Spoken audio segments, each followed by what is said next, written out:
Nah, 18-19. Roma pasal 7. Sebab aku tahu bahwa di dalam aku, yaitu dalam, sebab aku tahu bahwa di dalam aku, yaitu dalam aku sebagai manusia, tidak ada sesuatu yang baik. Sebab kehendak memang ada di dalam aku, tetapi bukan hal berbuat apa yang baik. Sebab bukan apa yang aku kehendaki, yaitu yang baik, yang aku perbuat. Melainkan apa yang tidak aku kehendaki, yaitu yang jahat, yang aku perbuat. Ini kesaksian Paulus. Dia kesaksian kita bersama. Ngerti? Apa yang jahat, apa yang tidak baik, itu yang aku perbuat. Mengapa, saudaraku? Karena kita masih di bawah hukum dosa, saudaraku. Di bawah hukum dosa. Apakah jawaban bagi ini, bagi hal ini, saudaraku? Ayat 24. Aku, manusia celaka. Siapakah yang akan melepaskan aku dari tubuh maut ini? Tuhan kita. Inilah jawabannya, saudaraku. Kemudian pasal 8 ayat 1 berkata, demikianlah sekarang tidak ada penghukuman bagi mereka yang ada dalam Kristus Yesus. Roh yang memberi hidup telah memerdekakan kami dalam Kristus dan dari hukum dosa dan hukum maut. Ayat 2, roh yang memberi hidup atau Roh Kudus telah memerdekakan kami dalam Kristus dari hukum dosa dan hukum maut. Roh Kudus membebaskan dari hukum dosa dan hukum maut. Apakah itu hukum dosa? Saudara, kita semua mengetahui hukum gravitasi. Daya tarik bumi. Kalau saya lempar ini ke atas, jatuh ke bawah, berarti. Nah, saudara, karena ada hukum gravitasi, berarti. Ya. Saudara, hukum dosa juga demikian. Kita mau berbuat baik, jatuh kepada dosa. Kita mau berbuat baik, jatuh kepada dosa. Apakah jalan keluarnya? Apakah yang membebaskan kita daripada hukum dosa itu? Berarti di sini dikatakan Roh Kudus, dia katakan memerdekakan kamu daripada hukum dosa. Hanya satu pembebas, saudaraku, yaitu Roh Suci, saudaraku. Roh Suci menyebabkan saudara hidup menang terhadap dosa. Tidak perlu lagi jatuh bangun, saudaraku. Itu sebabnya semua kita perlu dibaptiskan oleh Roh Kudus.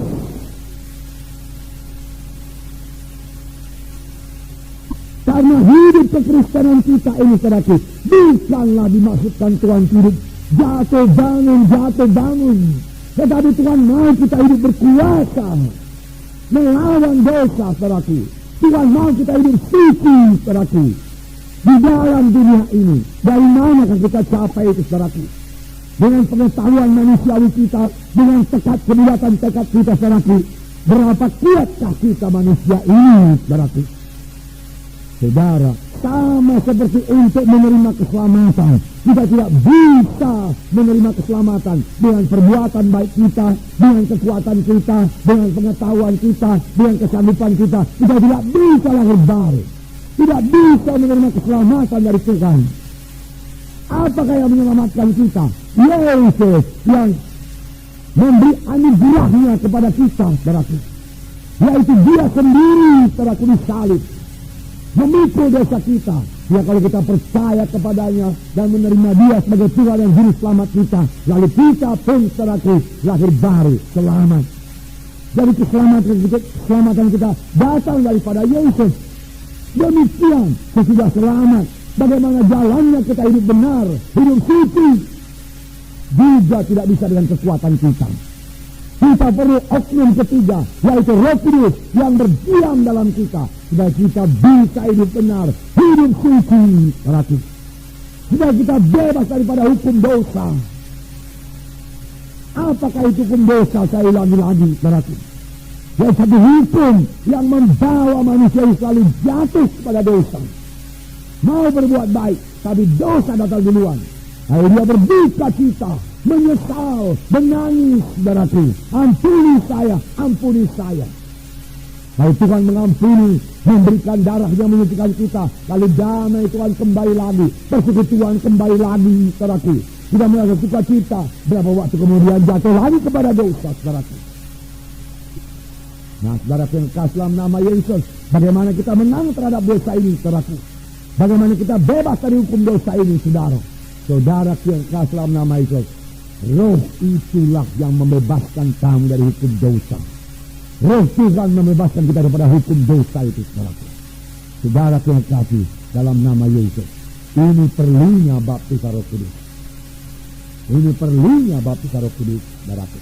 Jadi terutama untuk diri kita lebih dahulu.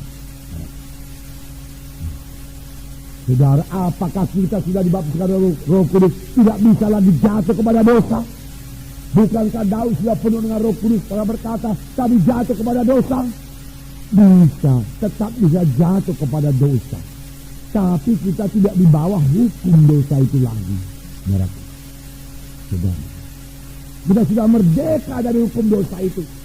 Kalau kita mengetahui hak kita ini, kita sudah merdeka. Kemudian dosa datang dan kita melawan dosa itu, saudaraku, kita mesti menang. Kita mesti menang. Roh Kudus sudah memerdekakan kami, dari hukum dosa dan hukum maut, yaitu Roh Kudus. Haleluya, saudara. Mereka telah oleh kuasa. Tanpa kuasa itu mereka tinggal kecil saja, saudaraku. Padahal Tuhan telah memberikan kuasa itu kepada kita. Menjadi saksi Yerusalem, Yudea, Samaria, sampai ke ujung bumi. Nah, jadi itu pertama sekali, saudara. Baptisan Roh Kudus kepada kita, bila kita menang terhadap dosa, bila kita hidup benar, hidup suci. Terima baptisan Roh Kudus. Setelah kita terima baptisan Roh Kudus, penuh senantiasa dengan Roh Kudus. Kalau sudah penuh dengan Roh Kudus, dalam beroleh kuasa untuk hidup benar, untuk hidup suci, saudara. Kalau sudah penuh dengan Roh Kudus, kita sudah baca firman Tuhan, kita akan menjadi mengerti firman Tuhan ini. Kalau sudah penuh dengan Roh Kudus, kita sudah melayani, pelayanan saudara diurapi oleh Roh Kudus. Jadi untuk diri kita sendiri, saudara. Yang kedua, saudaraku, Roh Kudus memberikan kuasa dalam pelayanan. Berikan kuasa dalam pelayanan. Sehingga pelayanan kita ini berhasil dan berbuah. Saudara, untuk berbuah itu perlu kuasa, saudara, kuasa. Kuasa Roh Kudus yang mengurapi kita. Saudara, sehingga kalau kita memberitakan firman Tuhan ataupun bersaksi, ada urapan Roh Kudus.